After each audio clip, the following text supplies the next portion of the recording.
Okay, so section 1.2 is called Reflections and Stretches. We'll start off with just a reflection example because there's plenty to do there.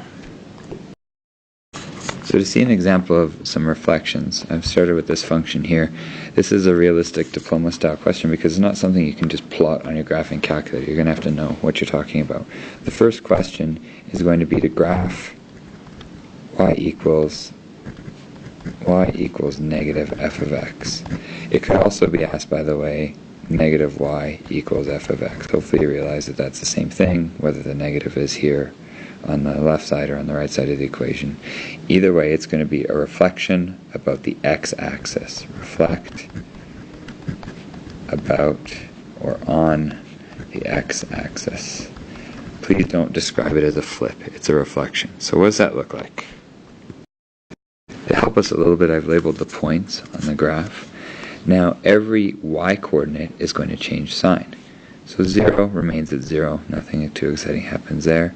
2 positive 1, negative 2 positive 1 is going to become negative 2 negative 1. So I can connect the dots maybe kind of like this.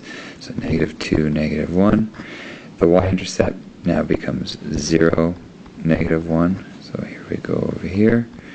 And then this point that was at 1, 2 is now at 1, negative 2. So it's going to come down here. 1, negative 2. So there's a reflection about the x-axis. For question B, the second reflection, I've drawn another reproduction just of the original function to start off with again. This time we're going to be asked it differently. We're going to be asked to graph y equals f of negative x.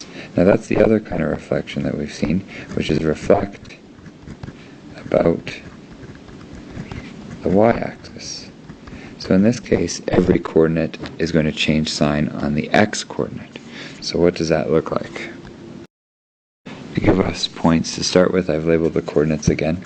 So if I change the x-coordinate signs, negative 3, 0 is now going to become positive 3, 0. So I have a new x-intercept over here. Negative 2, 1 is going to become positive 2, 1, and we'll have a point here, 2, 1. Try to put this as a dotted line so you can tell the difference when I'm done.